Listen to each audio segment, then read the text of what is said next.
बच्चों, आज हम कक्षा 6 की गणित की पाठ्य पुस्तक सीखें गणित की इकाई 14 वृत्त के अंतर्गत वृत्त की त्रिज्या, व्यास, जीवा तथा चाप के बारे में पढ़ेंगे। सबसे पहले हम वृत्त की त्रिज्या के बारे में जानेंगे।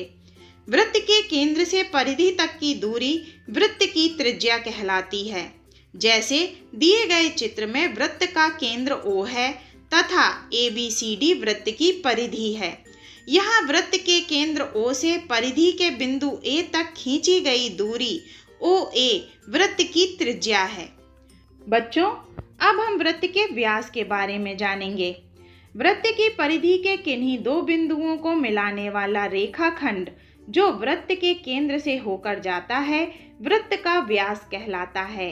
जैसे दिए गए चित्र में वृत्त का केंद्र O है तथा ABCD वृत्त की परिधि है। यहाँ परिधि के बिंदु C से A तक की दूरी व्यास कहलाएगी, क्योंकि CA रेखाखंड वृत्त के केंद्र O से होकर जाता है। यहाँ चित्र से स्पष्ट है कि OC व OA वृत्त की त्रिज्याएं हैं। इस प्रकार हम कह सकते हैं कि वृत्त का व्यास त्रिज्या का 2 गुना होता है, अर्थात व्यास बराबर 2 गुणे त्रिज्या, जो वृत्त के व्यास व त्रिज्या के मध्य संबंध को दर्शाता है। बच्चों, अब हम वृत्त की जीवा के बारे में जानेंगे। वृत्त की परिधि पर स्थित किन्हीं दो बिंदुओं को मिलाने वाले रेखाखंड को वृत्त की जीवा कहते हैं।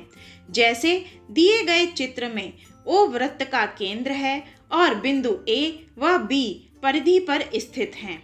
अब बिंदु A व B को मिलाते हुए खींचा गया रेखाखंड AB वृत्त की जीवा है।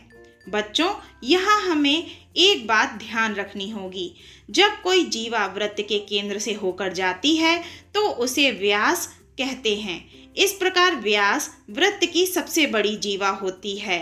दूसरे शब्दों में हम यह भी कह सकते हैं कि प्रत्येक व्यास जीवा हो सकता है, लेकिन प्रत्येक जीवा व्यास नहीं हो सकती है। बच्चों, अब हम चाप के बारे में जानेंगे। वृत्त का एक भाग चाप कहलाता है। इसे हम दिए गए चित्र से समझते हैं। यहाँ AB वृत्त का चाप है, जिसे AB चाप द्वारा प्रदर्शित किया गया है।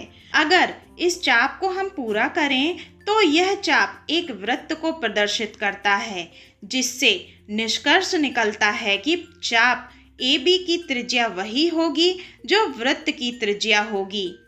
किसी भी वृत्त में 2 चाप होते हैं, पहला लघु चाप और दूसरा दीर्घ चाप। छोटे भाग को हम लघु चाप कहते हैं, जबकि बड़े भाग को हम दीर्घ चाप कहते हैं। चित्र से स्पष्ट है कि APB लघु चाप है, जबकि AQB दीर्घ चाप है, जहां AB जीवा है जो वृत्त को 2 भाग में बांटती है। इस प्रकार आज की वीडियो में हमने वृत्त की त्रिज्या, व्यास, जीवा और चाप के बारे में सीखा। अब अभ्यास हेतु आप दिए गए प्रश्नों को हल कीजिए।